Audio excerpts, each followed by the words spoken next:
నమస్తే welcome to Bhavat news. ముందుగా headlines. అణ్వాయుధ ప్రయోగానికి వెనుకాడమని తేల్చి చెప్పిన రష్యా అధ్యక్షుడు. ఉక్రెయిన్తో చర్చలకు సిద్ధమన్న వ్లాదిమిర్ పుతిన్.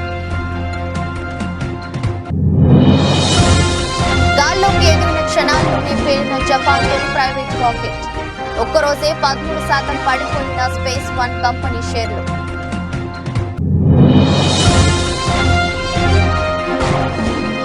నగరిలో మంత్రి రోజాకు లైన్ క్లియర్. అసమ్మతి నేతలకు సర్ది చెప్పిన జగన్.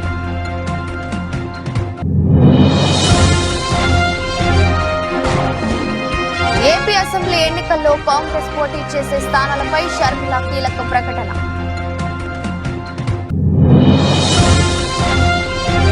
రేషన్ కార్డుతో సంబంధం లేకుండా అందరికీ ఆరోగ్యశ్రీ కసరత్తు చేస్తున్న ప్రభుత్వం.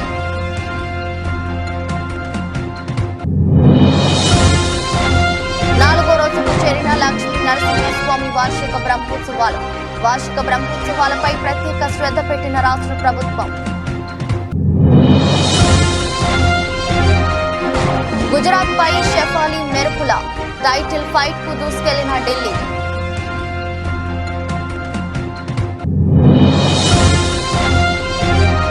అతనిది గొప్ప వ్యక్తిత్వం, అందుకే ప్రేమించా. లవ్ ఎఫైర్ పై తొలిసారి స్పందించిన తాప్సీ.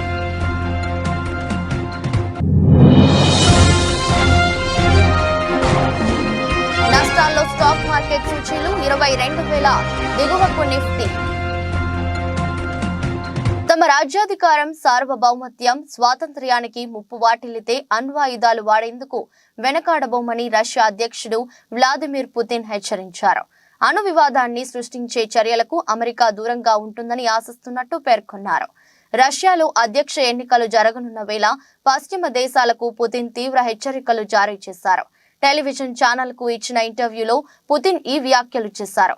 జో బైడెన్ ను అనుభవజ్ఞుడైన రాజకీయవేత్తగా అభివర్ణించారు. ప్రపంచం అణువ యుద్ధం వైపు వెళ్తుందని తాను అనుకోవడం లేదన్నారు. ఉక్రెయిన్తో చర్చలకు తలుపులు ఎప్పుడు తెరిచే ఉంటాయని స్పష్టం చేశారు. In an interview on state television, the Russian leader described US President Joe Biden as a veteran politician who fully understands the dangers of an escalation in tensions. He claimed Russia's nuclear capabilities are more advanced than the West's.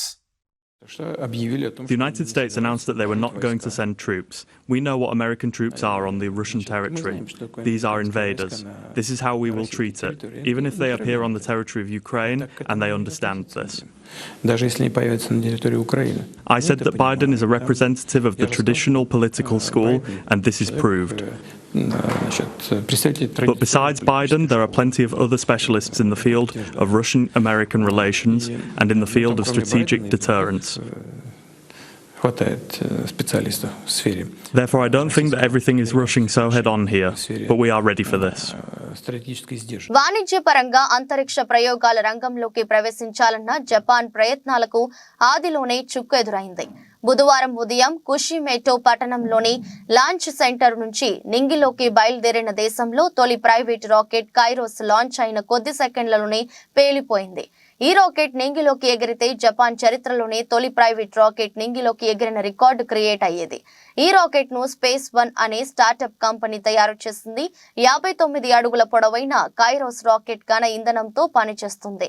Kairos rocket ప్రభుత్వానికి చెందిన satellite ను నింగిలోకి మోసుకెళ్లాల్సి ఉంది.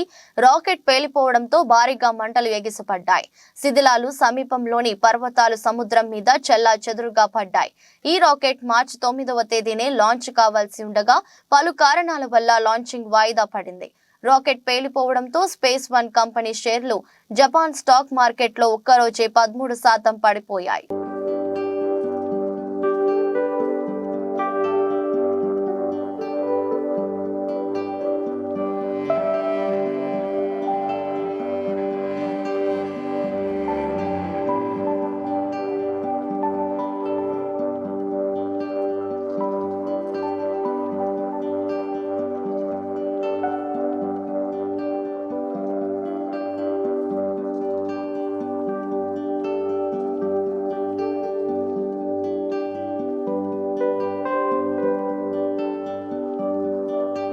Nagari ticket విషయంలో మంత్రి రోజాకు CM Jagan line clear చేసినట్టు తెలుస్తుంది. ఏపీలో ఎన్నికలు సమీపిస్తున్న వేళ మంత్రి రోజాపై వ్యతిరేకత పెరుగుతోంది. నియోజకవర్గ పరిధిలోని నేతలు రోజాని వ్యతిరేకిస్తున్నారు. ఎన్నికలలో రోజాకు టికెట్ ఇస్తే సహించేది లేదని కొంతమంది వైసీపీ నేతలు అసహనం వ్యక్తం చేస్తున్నారు. నగరిలో రోజాకి తప్ప ఇతరులు ఎవరికి సీటు కేటాయించినా తాము గెలిపిస్తామని అంటున్నారు. ఈ నేపథ్యంలో మంత్రి రోజా సీఎం జగన్ ను కలిసి అసమ్మతి నేతలపై ఫిర్యాదు చేశారు. దీనిపై స్పందించిన సీఎం జగన్ నగరి టికెట్ విషయంలో మంత్రి రోజాకు లైన్ క్లియర్ చేసినట్టు సమాచారం. అసమ్మతి నేతలకు సర్ది చెప్పిన జగన్ అందరూ కలిసి పనిచేయాలని సూచించినట్టు తెలుస్తోంది. మరోవైపు సత్తెనపల్లి, నర్సరావుపేట నగరి అసంతృప్త నేతలకు కూడా సీఎం జగన్ సర్ది చెప్పారు. కొన్ని రోజులుగా మంత్రి అంబటి పలువురు నేతలకు మధ్య గ్యాప్ వచ్చినట్టు తెలుస్తోంది. అంబటిని గెలిపించాల్సిన బాధ్యత తమదేనని అసంతృప్తి నేతలకు జగన్ సూచించారు. మళ్లీ అధికారంలోకి వచ్చాక అందరికీ తగిన ప్రాధాన్యత ఉంటుందని అసంతృప్తి నేతలకు భరోసా ఇచ్చారు. నరసరావుపేట ఎమ్మెల్యే గోపిరెడ్డి నుంచి తాము ఎదుర్కొంటున్న సమస్యలను సీఎం జగన్ కు 6 సంతృప్త నేతలు వివరించారు. తమ రాజకీయ విశ్వసనీయతను దెబ్బతీసేలా గోపిరెడ్డి వ్యవహరిస్తున్నారంటూ నేతలు వాపోయారు. ఇక ముందు ఎలాంటి ఇబ్బందులు లేకుండా చూసే బాధ్యత తనదని జగన్ హామీ ఇచ్చారు. పార్టీ నిలబెట్టిన అభ్యర్థిని గెలిపించేందుకు అందరూ కలిసి పనిచేయాలని సీఎం జగన్ సర్ది చెప్పారు.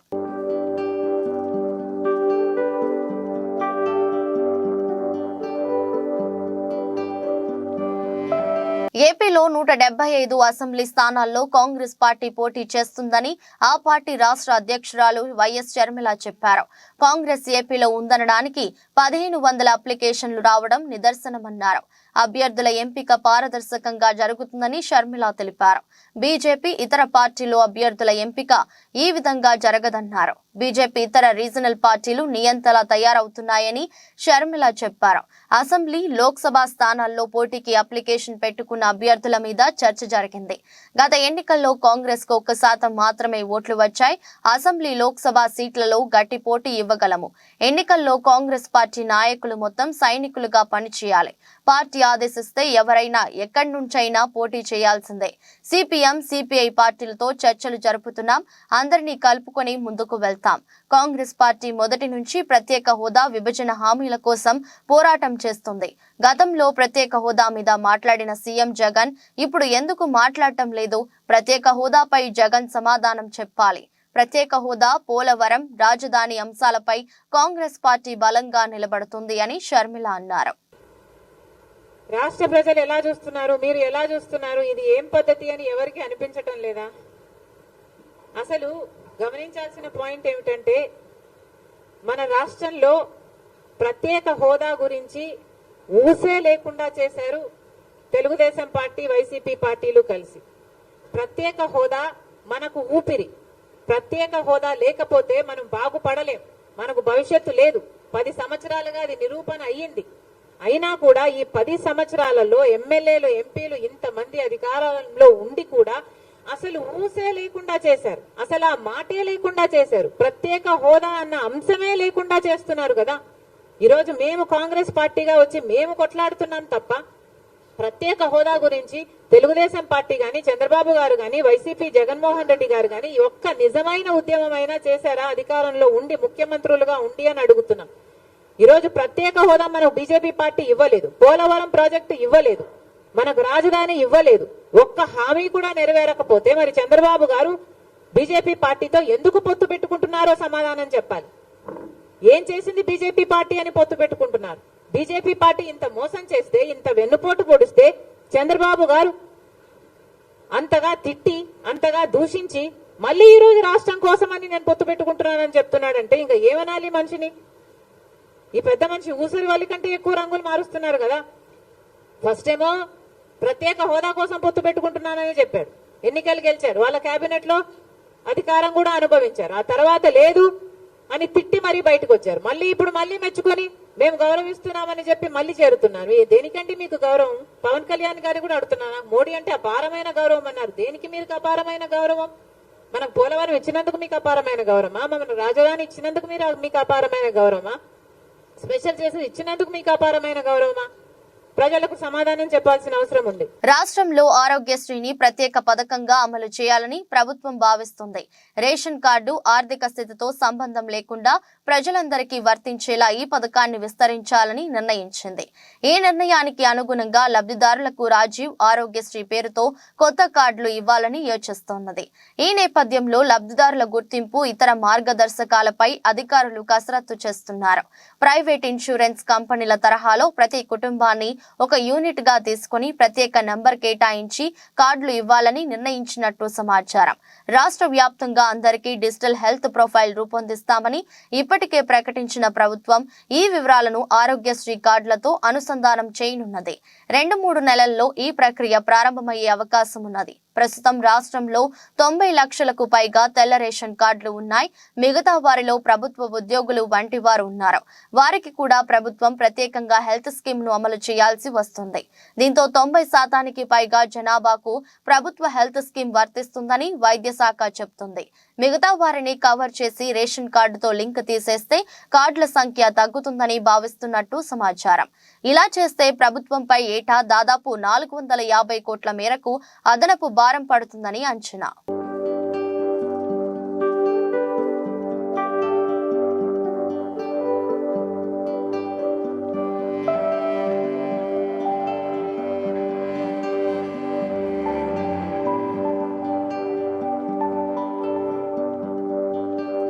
భక్తుల ఇలవేల్పు దైవం యాదగిరిగుట్ట శ్రీ లక్ష్మీ నరసింహస్వామి వార్షిక బ్రహ్మోత్సవాలు వైభవంగా జరుగుతున్నాయి. బ్రహ్మోత్సవాలలో భాగంగా 4వ రోజు గురువారం ఉదయం వటపత్ర సాయి అలంకార సేవలో లక్ష్మీ నరసింహస్వామి భక్తులకు దర్శనం ఇవ్వనున్నారు. సాయంత్రం 7 గంటలకు హంసవాహన అలంకార సేవ జరగనుంది. క్షేత్రాభివృద్ధిలో భాగంగా ఆలయ ఉద్ఘాటన జరిగిన తర్వాత రెండోసారి జరుగుతున్న వార్షిక బ్రహ్మోత్సవాలపై రాష్ట్ర ప్రభుత్వం ప్రత్యేక శ్రద్ధ పెట్టింది. కాగా ఈ నెల 21వ తేదీ వరకు బ్రహ్మోత్సవాలు జరగనున్నాయి.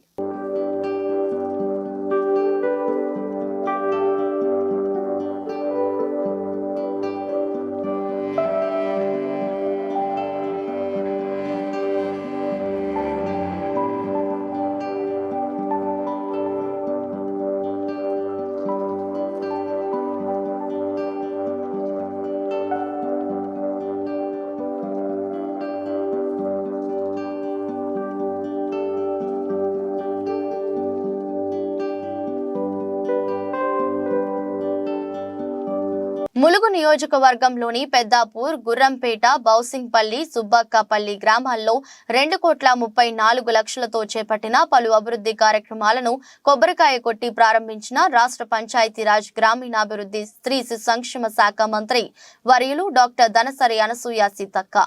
ఈ సందర్భంగా మాట్లాడుతూ కాంగ్రెస్ పార్టీ ఎన్నికల సందర్భంగా ఇచ్చిన హామీని ప్రభుత్వం ఏర్పడిన 100 రోజుల్లోనే అమలు చేస్తున్నామని, మహిళలకు ఉచిత బస్ ప్రయాణం, 500కే గ్యాస్ సిలిండర్, ఆరోగ్యశ్రీ, 10 లక్షలు నిరుపేదలకు, 5 లక్షలతో ఇందిరమ్మ ఇళ్లు, మహిళలకు వడ్డీ లేని రుణాలు, ఇలా అన్ని గ్యారెంటీలను అమలు చేస్తున్నామని, రాబోయే పార్లమెంట్ ఎన్నికల్లో కూడా ప్రజలందరూ కాంగ్రెస్ పార్టీకి మద్దతుగా తోడుగా ఉండాలని మంత్రి వర్యులు సీతక్క అన్నారు. ఈ కార్యక్రమంలో వివిధ శాఖల అధికారులు మరియు కాంగ్రెస్ పార్టీ జిల్లా, బ్లాక్, మండల, గ్రామ నాయకులు, కార్యకర్తలు ఉన్నారు. మరి మహిళలందరికీ కూడా ఉచిత బస్సు ప్రయాణం ఏర్పాటు చేసి ఇప్పటి వరకు 30 కోట్ల ప్రయాణాలు ఒక్కొక్క అక్క 10-20 సార్లు బస్సు ప్రయాణం చేసి, కానీ మనం బస్సు ప్రయాణం పెట్టినాక ఊళ్ళకు బస్సులు రావద్దు అని పాపం ఆటో సోదరులను టీఆర్ఎస్ వాళ్ళు రెచ్చగొట్టి కొంతమందిని ఆటోలను కాలబెట్టేటట్టుగా ప్రోత్సహించి ఊరూర్లో బస్సులో తిరగద్దని అడ్డుకునే ప్రయత్నం చేస్తా ఉన్నాం. మేమేమంటామంటే ఆటోల టైంలో ఆటోలు తిరుగుతాయి, ఎందుకంటే పొద్దున సాయంత్రం బస్సు వస్తుంది. ఇప్పుడు ఇక్కడ నుంచి హన్మకొండ పోవాలి, మరి ఆటో హన్మకొండ దాకా వస్తుందా? రాదు కదా. మరి అట్లా హన్మకొండ దాకా పోవాలంటే కనీసం 200 రూపాయలన్నా ఖర్చు వస్తుంది. 200 రూపాయలు నెలకు ఒక 4-5 సార్లు పోయేటోళ్ళు అయితే మరి ఒక 2-3 వేల రూపాయలన్నా వాళ్ళకు మిగులుతాయి ఆడోళ్ళకు, అక్కలకు అని మన సీఎం రేవంత్ రెడ్డి గారు సోనియమ్మ ఆదేశం మేరకు ఉచితంగా బస్సు ప్రయాణం పెట్టింది. ఎవరెన్ని అడ్డుకున్నా 30 కోట్ల ప్రయాణాలు అంటే మన మహిళలు అన్ని సార్లు బస్సులు ఎక్కి దిగింది. అదే కాకుండా మరి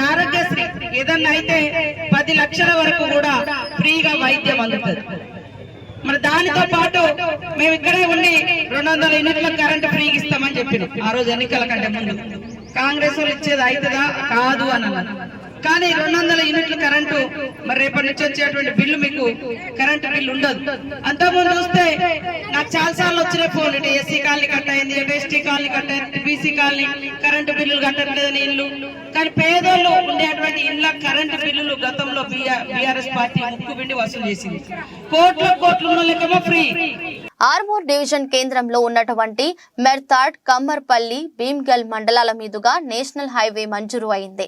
ఈ రహదారిని ప్రస్తుతం ఉన్న రహదారి ద్వారా కాకుండా పంట పొలాల నష్టం జరిగే విధంగా సైద్యం చేస్తున్న పొలాల నుండి రోడ్డు వేయడం ద్వారా నష్టం జరుగుతుందని, రైతులు నష్టపోతారని గత కొన్ని రోజులుగా రైతులు ధర్నాలు చేస్తే దానికి మద్దతుగా సిపిఐ ఎంఎల్ ప్రజాపందా పార్టీ నిలబడితే ఆర్మూర్ ఆర్డీఓ ప్రజా అభిప్రాయం సేకరణ అంటూ వారి సమక్షంలో సమావేశం నిర్వహించిందన్న సందర్భంలో వారికి అండగా వెళ్లిన సిపిఎం ఎల్ ప్రజాపందా పార్టీ నాయకులు ఆర్డీఓ రెచ్చగొట్టే విధంగా వ్యాఖ్యలు చేస్తూ ఆర్మూర్ ఏసీపీ బస్పారెడ్డి దురుసుగా ప్రవర్తించి ప్రజాపందా నాయకులను అరెస్టు చేయడం ప్రజాస్వామ్యమైన చర్య కావున దీన్ని వ్యతిరేకిస్తూ Armoor CPI ML sub division నాయకులు ఆర్మూర్ ఆర్డీఓ ఏసీపీ గారి దిష్టిబొమ్మ ఆర్మూర్ పట్టణంలోని అంబేద్కర్ చౌరస్తా వద్ద దగ్ధం చేశారు.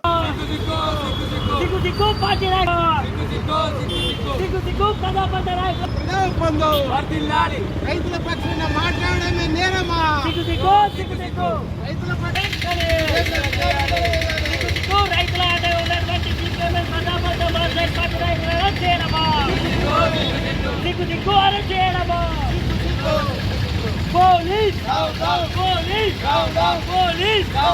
ఆర్మూర్ నియోజకవర్గ కాంగ్రెస్ పార్టీ ఇన్ఛార్జ్ వినయ్ కుమార్ రెడ్డి ఆదేశానుసారం పీవీఆర్ భవన్ లో ఆర్మూర్ నియోజకవర్గ యువజన Congress vice president Bindla Prashant media సమావేశంలో మాట్లాడుతూ ఆర్మూర్ ఎమ్మెల్యే రాకేష్ రెడ్డి మిమ్మల్ని ప్రజలు అభివృద్ధి చేస్తారని గెలిపిస్తే మీరు మాత్రం సినిమా డైలాగులు కొడుతూ పబ్బం గడుపుతున్నారు. బిడ్డ రాకేష్ రెడ్డి కాంగ్రెస్ నాయకుల గురించి ఇష్టానుసారంగా మాట్లాడితే నీకు పుట్టగతులు ఉండకుండా చేస్తామన్న విషయాన్ని గుర్తుంచుకోండి. నీకు దమ్ముంటే నిధులు తీసుకురండి, లేకపోతే అభివృద్ధికి సహకరించండి. కానీ తెలంగాణ ముఖ్యమంత్రి రేవంత్ రెడ్డిని విమర్శిస్తే ఆర్మూర్ నియోజకవర్గంలో మా యువజన కాంగ్రెస్ నాయకులు మిమ్మల్ని తిరగకుండా చేస్తారు, జాగ్రత్త అని హెచ్చరించారు. విలేకరుల సమావేశంలో విచ్చేసిన వారు town president Vijay Agarwal, youth Congress నియోజకవర్గ జనరల్ సెక్రటరీ తిర్మన్పల్లి నవనీత్, నియోజకవర్గ నాయకులు ఎడ్డిగారి నిఖిల్, తోపారం భగత్, శ్రావణ్, రాజశేఖర్, గుండు, హరీష్, అల్జాపూర్ కిరణ్, వినోద్, సుశాంత్, యువజన పార్టీ నాయకులు తదితరులు పాల్గొన్నారు. రాకేష్ రెడ్డి గారు, మీరు ఒక ఎమ్మెల్యే స్థాయిని మర్చిపోయి ఇష్టానుసారంగా మా రేవంత్ రెడ్డిని ఇష్టం వచ్చినట్టు మాట్లాడుతున్నారు. ఖబర్దార్ రేవంత్ రెడ్డి జోలికి వస్తే ఖబర్దార్ మీకు బుద్ధి చెప్తాం, తరిమి కొడతాం. రాకేష్ రెడ్డి గారు, మీకేమైనా ప్రజల మీద చిత్తశుద్ధి ఉంటే మీరు గెలిచి 90 రోజులు అవుతుంది. ఇప్పటికీ కాంగ్రెస్ గవర్నమెంట్ చిత్తశుద్ధితోటి మా రేవంత్ రెడ్డి గారు ఏదైతే 6 గ్యారంటీలు అమలు పరుస్తుండో ఏ ఒక్క అమలు పరిచిన కార్యక్రమాన్ని మీరు ఎక్కడైనా చేసిర్రా? ఎక్కడ కూడా చేయలేరు. మీరు ఓన్లీ మతాల మధ్య చిచ్చు పెట్టుకుంటా తలవార్లు దిస్తాం, చాకులు దిస్తాం అంటే నడదీడ రాయలసీమ రాజకీయం నడది రేవంత్ రాకేష్ రెడ్డి గారిడా. మీరు కొంచెం ప్రజలు జమ్మికుంట తహసీల్దార్ జానకి ఆమె బంధువుల ఇళ్లలో 5 చోట్ల నిన్న ఉదయం నుండి రాత్రి వరకు ఏసీబీ అధికారులు సోదాలు చేశారు. ఈ సోదాల్లో 3,20,00,000 విలువైన ఆస్తులను ఏసీబీ గుర్తించింది. అంతేకాకుండా 7 ఎకరాల వ్యవసాయ భూమితో పాటు భారీగా ఓపెన్ ప్లాట్లను కొనుగోలు చేసినట్లు గుర్తించారు. వాటితో పాటు 1.4 కిలోల బంగారు ఆభరణాలతో పాటు 1,40,000 నగదు స్వాధీనం చేసుకున్నారు. తహసీల్దార్ జానకి కరీంనగర్ కోర్టు 14 రోజుల పాటు రిమాండ్ విధించింది.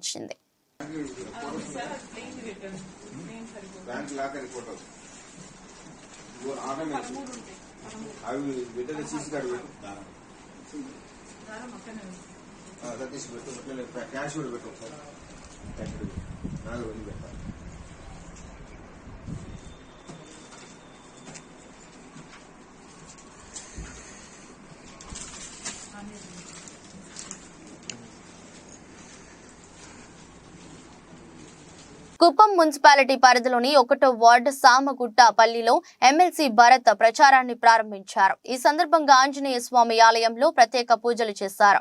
అనంతరం ప్రతి ఇంటికి వెళ్లి ప్రజల సమస్యలను అడిగి తెలుసుకున్నారు. రాబోయే ఎన్నికల్లో కుప్పం ఎమ్మెల్యేగా తనకు ఒక అవకాశం ఇవ్వాలని కోరారు. వైసీపీ ప్రభుత్వ హయాంలో ప్రజలందరూ సంతోషంగా ఉన్నారన్నారు. మరిన్ని సంక్షేమ పథకాలు రావాలంటే రాబోయే ఎన్నికల్లో వైసీపీ ప్రభుత్వానికి ప్రజలందరూ ఓటు వేసి గెలిపించాలన్నారు. ఈ కార్యక్రమంలో municipal chairman doctor Sudheer, ward కౌన్సిలర్లు మరియు వైసీపీ నేతలు, కార్యకర్తలు తదితరులు పాల్గొన్నారు. 2024వ సార్వత్రిక ఎన్నికలకు సంబంధించి కుప్పం నియోజకవర్గంలో వైఎస్ఆర్సీపీ పార్టీ ఎలక్షన్ క్యాంపెయిన్ అనేది స్టార్ట్ చేయడం జరుగుతూ ఉంది.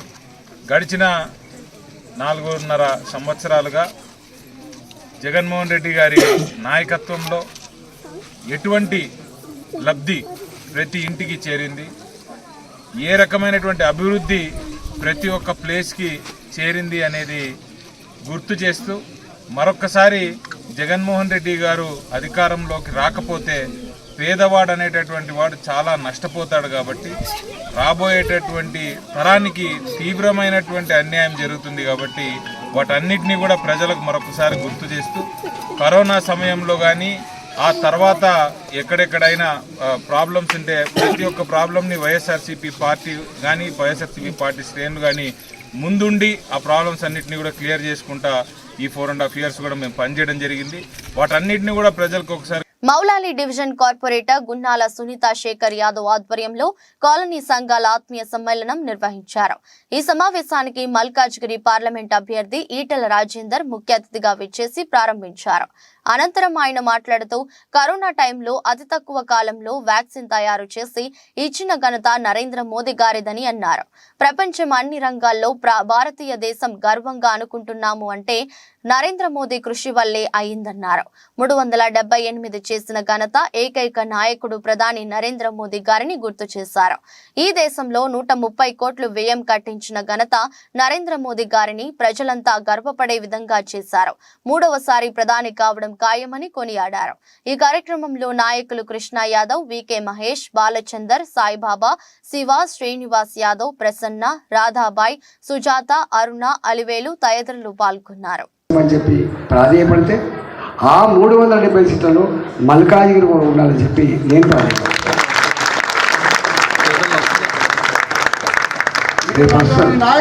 ఎత్తుతాండ్రు మా సునీత మండలం దొరుకుతున్నారు. వాళ్ళు 150 కోట్లు పెట్టుడు దొరకన్నా 200 కోట్లు పెడతాడు.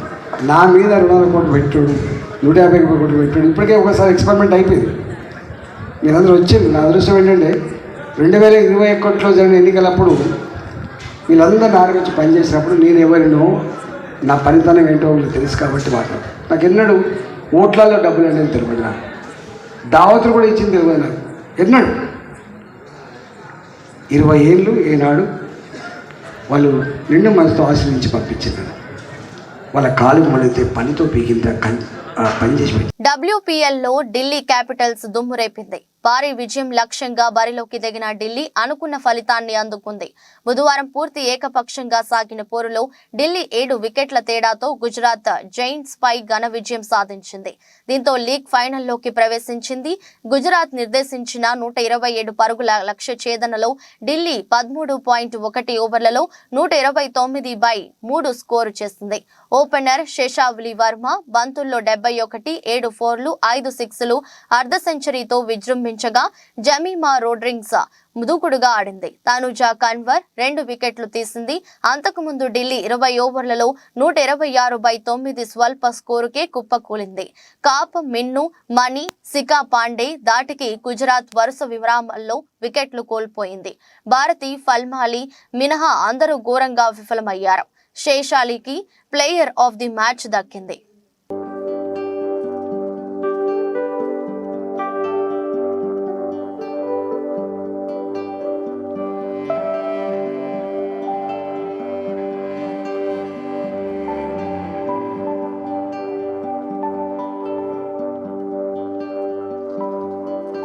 ప్రియుడు మదియాస్ బో గురించి తొలిసారి తన మనసులోని మాటల్ని బయటపెట్టింది అగ్ర కథానాయక తాప్సీ. డెన్మార్క్ బ్యాడ్మింటన్ ప్లేయర్ అయిన మదియాస్ బోతో ఈ అమ్మడు తన గత 9 ఏళ్లుగా ప్రేమలో ఉంది. అయితే తన లవ్ అఫైర్ పై ఈ భామ ఇప్పటి వరకు ఎక్కడా స్పందించలేదు. ఈ జంట త్వరలో పెళ్లి పీటలెక్కబోతున్నారని వార్తలు వస్తున్నాయి. ఈ నేపథ్యంలో మదియాస్ పో గురించి ఆసక్తికరమైన వ్యాఖ్యలు చెప్పింది తాప్సీ. మదియాస్ పరిచయం కాకముందు నేను కొంతమంది అబ్బాయిలతో స్నేహం చేశాను, కానీ ఎవరి వ్యక్తిత్వం నన్ను ఆకట్టుకోలేదు. పురుషుల్లో నిజాయితీతో పాటు జీవితం పట్ల పరిణతి ఉండాలని క్రమంగా తెలుసుకున్నాను. ఈ లక్షణాలు మతియాస్ పోలో పుష్కలంగా ఉన్నాయి. అతను నా జీవితానికి భద్రత కల్పించగలడని మా ప్రయాణంలో అర్థం చేసుకున్న గొప్ప వ్యక్తిత్వం కలిగిన అతనితోనే జీవితాన్ని పంచుకోవాలని నిర్ణయించుకున్నా అని తాప్సీ చెప్పుకొచ్చింది. అయితే పెళ్లి వార్తలపై స్పందించడానికి ఈ భామ నిరాకరించింది. సమయం వచ్చినప్పుడు తానే ఈ విషయాన్ని వెల్లడిస్తానని చెప్పుకొచ్చింది.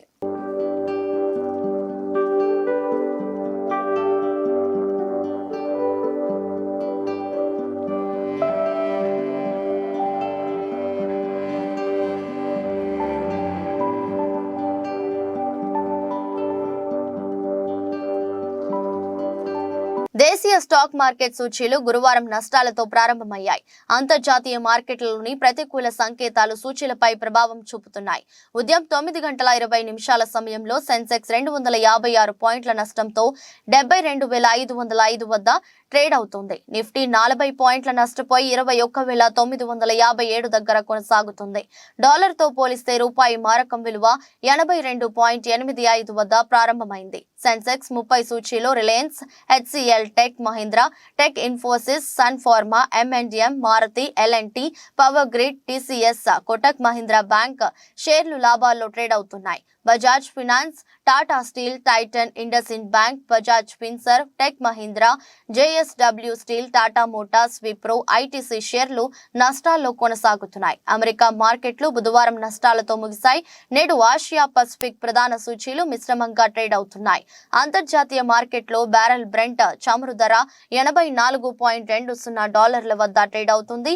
విదేశీ సంస్థాగత మదుపర్లు బుధవారం నికరంగా 4,595.06 కోట్ల విలువ చేసే షేర్లను విక్రయించారు.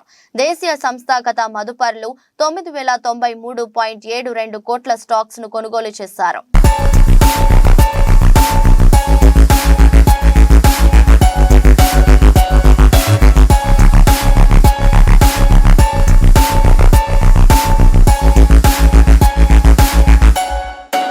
నమస్తే, వెల్కమ్ టు భావత్ న్యూస్. ముందుగా హెడ్లైన్స్.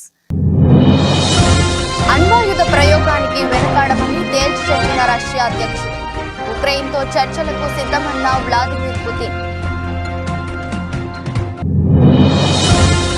గాల్లోకి ఎగిరిన క్షణాల్లోనే పేలిన జపాన్ తొలి ప్రైవేట్ రాకెట్. ఒక్కరోజే 13% పడిపోయిన స్పేస్ వన్ కంపెనీ షేర్లు.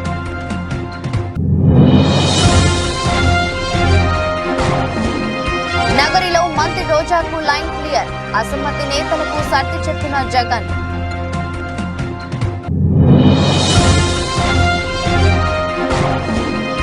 ఏపీ అసెంబ్లీ ఎన్నికల్లో కాంగ్రెస్ పోటీ చేసే స్థానాలపై షర్మిల కీలక ప్రకటన.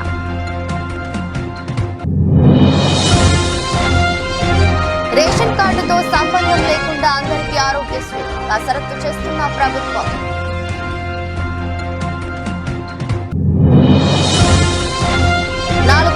చేరిన లక్ష్మీ నరసింహస్వామి వార్షిక బ్రహ్మోత్సవాలపై ప్రత్యేక శ్రద్ధ పెట్టిన రాష్ట్ర ప్రభుత్వం. గుజరాత్ పై షెఫాలి మెరుపుల టైటిల్ ఫైట్ కు దూసుకెళ్లిన ఢిల్లీ.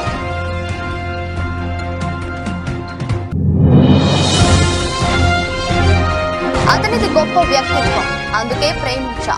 లవ్ అఫైర్ పై తొలిసారి స్పందించిన తాప్సీ.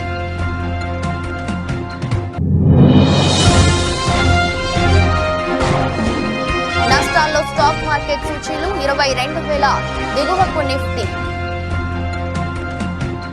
నమస్తే, welcome to Telangana capital news. ముందుగా హెడ్లైన్స్.